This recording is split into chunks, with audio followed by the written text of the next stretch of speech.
Who knows who this guy is? This is a painting from the 19th century. This guy is not a king or any royal prince. He was a Spanish nobleman born in the Captaincy General of Venezuela, or the Kingdom of Venezuela. And he was a Freemason.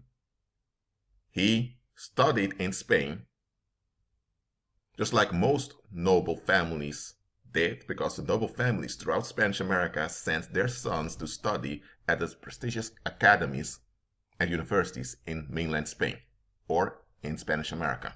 This guy was not an exception. Now, this man, when Napoleon was messing around in Spain and Napoleon was failing, from the start Napoleon's attempt was a failure, he made use of this crisis to promote an independent country in South America.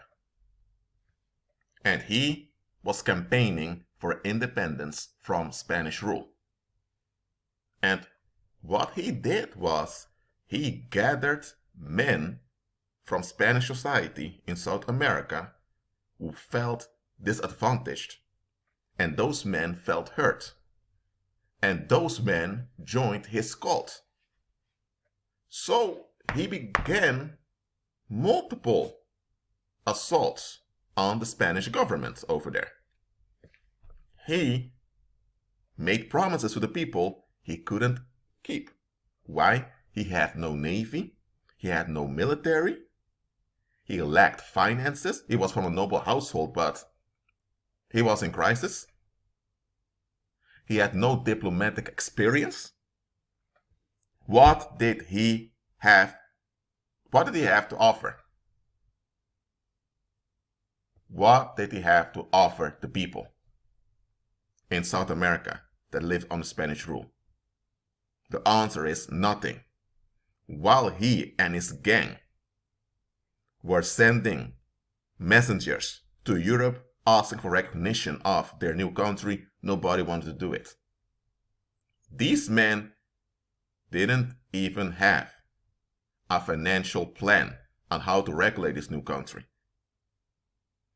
So in 1819, at the end of that year, the King of Spain, Ferdinand VII, he granted them their independence. And now Bolivar had 2 years to establish a well-functioning country. Meanwhile, Colombia, as Bolivar decided to call his new nation, and Colombia comes from Semiramis, because Columbia is the Roman name for Semiramis, a Babylonian goddess. So he changed the name from New Granada or Nueva Granada to Colombia. So he brought people to the old. And besides changing the name of the country, he decided, you know what? Venezuela, where he was born, had to join his new country. That was not the agreement he made with the Spaniards, but eventually the Spaniards conceded Venezuela to him also. In 1821, Spain sent a lost governor to regulate the transition from Spanish rule to Colombian rule. So he declared his new country.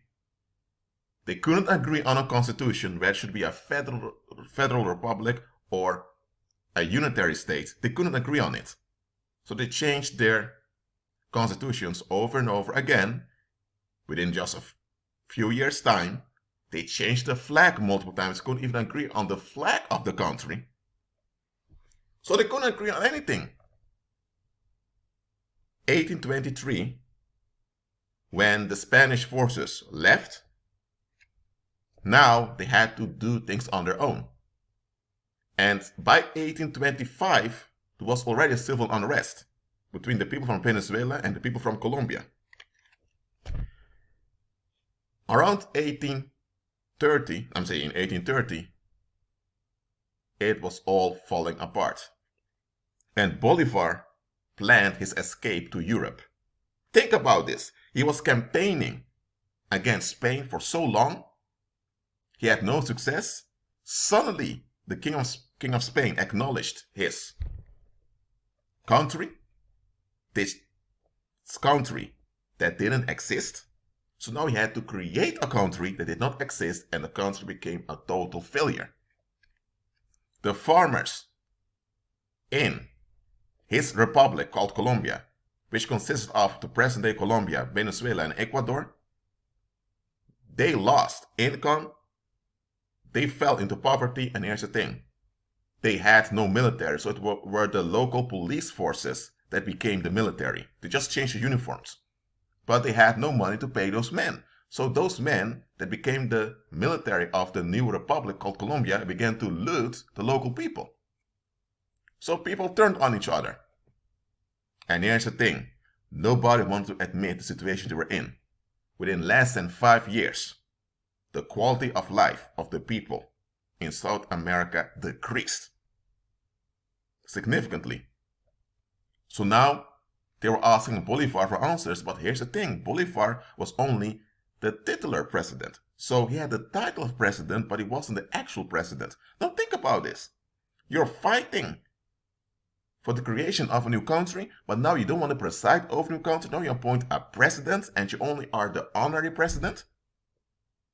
So you're fighting for this independence, but now you don't want to govern? What?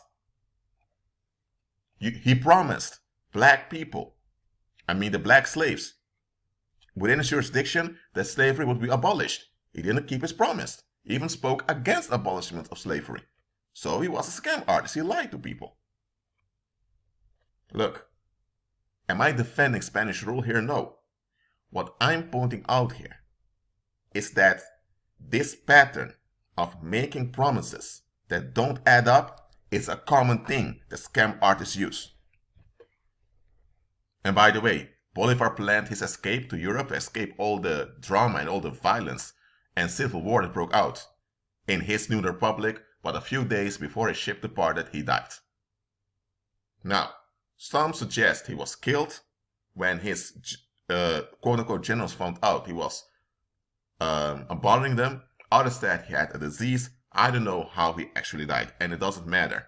This man scammed over 2.4 million people into a dream that could not be made reality.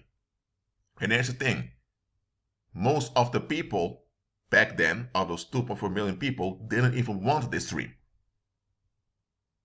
Yet, most of the people found themselves in this nightmare that they didn't choose for, and now they had to deal with the consequence. And this guy just wanted to leave. He wanted to be left alone. He wanted relief. That's the pattern of most of the so-called leaders in the world. They come with a promise that triggers you, but they cannot keep the promise. And now just think about it. This man was from a noble household. He belonged to the Spanish elite. He was a privileged man. Yes, he was. So how could this privileged man relate to the struggles of the commoners? And here's the thing. New Granada, as well as Venezuela, they were wealthy countries, because the Spanish Empire consisted of autonomous countries, which were kingdoms led by the Spanish Navy under the leadership of the Spanish king. That's why Venezuela was called a captaincy general, in Spanish Capitania General, because a captain general, which is kind of the Navy equivalent of a general, governed the country. And in New Granada, you had a viceroy. So, when you look at it carefully, there was no actual need for this Bolivar movement. It was when there was a crisis going on and people had no idea what would happen. It's then that he triggered the offense of people that felt excluded, and it's this offense he used to gain support. And he got the support he wanted, but he could not deliver what he promised. So excuses came. 1819, at the end of the year, he had to deliver a constitution. Constitution came, they didn't agree with it, so they had to change the constitution. Why didn't he become the actual president? Why did he appoint someone else as president of the country? Why? So that he wouldn't be held accountable. So one excuse after the other came. Then he got the piastra, which became their currency, which they derived from the Italians. So they copied an Italian currency. That failed, so they came up with the Colombian real, which was a copy of the Spanish real. Both failed. Excuse after excuse. And still, many of the people did not want to admit that they were scammed. And this is, as I mentioned, for a pattern in the world. A lot of people talk about Trump, that Trump came and promised things he couldn't deliver. Then there are others who are defending Trump because of the practicality of what he's doing. This video is not to decide which world leader is better than the other. I'm just pointing something out here that believers need to realize. All those leaders of this world worship the beast. They all do. They're all Apollonians.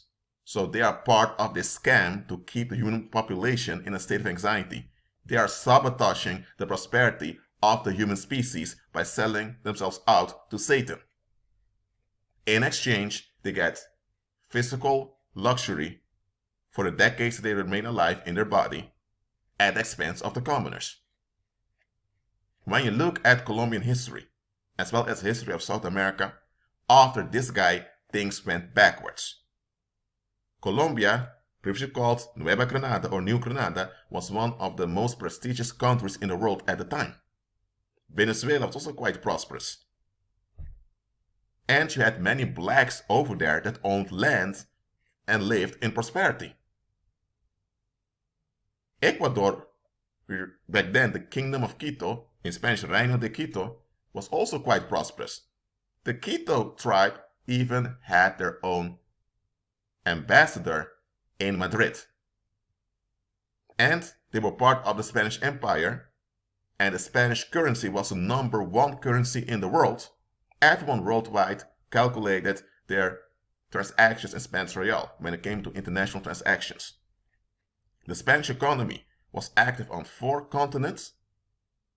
The people of New Granada, as well as Venezuela, as well as the Kingdom of Quito, they had access to the wealth that came in from Asia, because the Philippines was another Spanish kingdom from which a lot of wealth from Asia came into the Spanish world. So they were well connected, part of the world's economy. They were on the top. Then this guy came, convinced them that they were being oppressed, and the fools among the population believed him, and the fools joined him. And it caused chaos, and eventually got what they wanted, and when it became obvious that they couldn't deliver what they promised, they blamed the people, and they sought a way out. That is a pattern that repeats itself over and over again. One thing I've noticed, you don't see Colombians, people from Colombia, praising this man so much. People from Venezuela, though indoctrination, they were taught to praise this man as a kind of a father figure, like a god figure. Look at Venezuela today, how it ended up. This man, Bolivar, believed in military discipline over the population. That's what he believed in. He did not believe in all those civil freedoms that many people claim today. So this military dictatorship that he wanted to enforce on South America, they continued this vision in Venezuela, and that's why Venezuela, over and over again, it collapsed. Colombia was torn apart, or some New Granada was torn apart.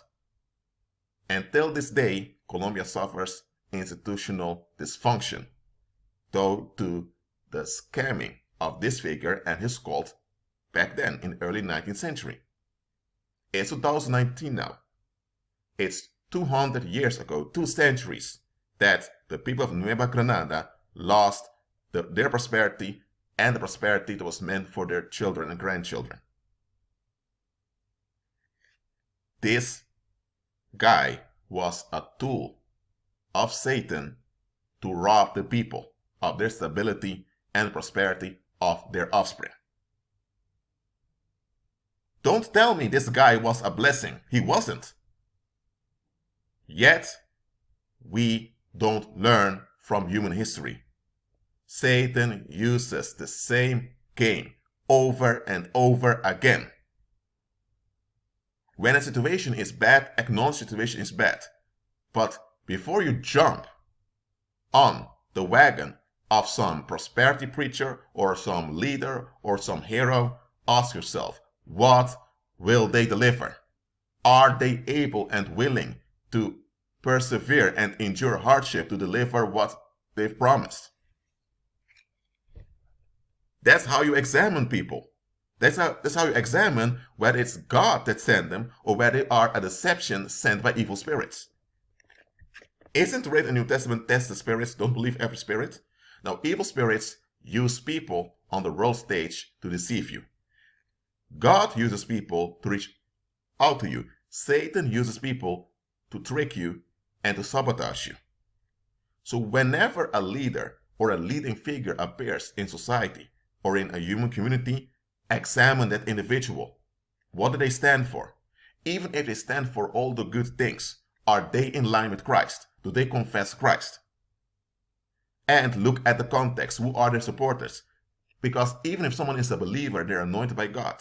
If they have a lot of worldly, toxic support, that worldly, toxic support will sabotage their prosperity and what they're able to deliver to the people. So even if the individual, him or herself, is clean, who is supporting them? Is their support clean? You need to ask these constructive questions. Because this thing that happens to South America at the hands of Bolivar is not a unique thing. It happens all the time. On a local level, on an international level, whenever the world's population needs to face difficulty, whenever they need to face things and deal with things, they want a way out. And when they want a way out, and the way out doesn't come, they become violent, they become frustrated, and then Satan sends his messenger to give them ease, to give them what they want. And they think they're going from bad to better, but they're really going from bad to worse. But between the bad and the worse, there's a space of relief. And people, once they're in this space of relief, they forget about the bad, as if the bad never happened. Meanwhile, they sink into the worse. I'm not demonizing Simon Bolivar here. Neither am I demonizing nor looking down on people that see him as an inspirational figure. I'm giving you the facts and the context of this historical figure. He was not an honorable individual. He was not someone to be looked up to. He scammed the people of Spanish South America. He promised things that could not be delivered, and he made use of the grudges that people had. Actually, he was a traitor to the Spanish crown. He also sponsored other projects that turned out into violence in which Spanish people died. So he was an international criminal. So if today a guy like Simon Bolivar would rise up, everyone would recognize that he is a criminal. But people that feel disrespected or not validated by society, they tend to go up such figures. Believers, so I'm talking to believers now, we need to be alert.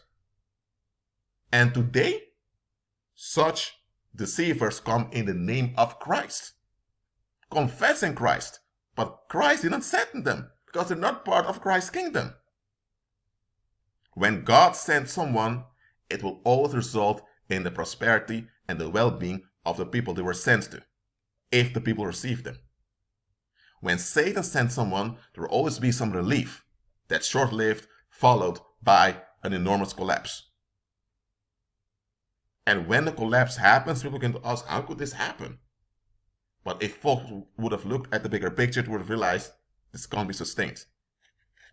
Isn't it amazing that the rest of the world back then realized, okay, this Bolivar and his plans for a new country is like a castle in the air. Nobody wanted to support it, except his cult in South America that operated based on offense. And here's the thing, those leaders that take advantage, to the world they are leaders, those figures that take advantage of the offenses, of the bitter feelings of people, they know very well that once it becomes obvious they've scammed those bitter people will turn on them. That's why Bolivar wanted to escape South America. But he died. How he died, I don't know, and it doesn't matter for now.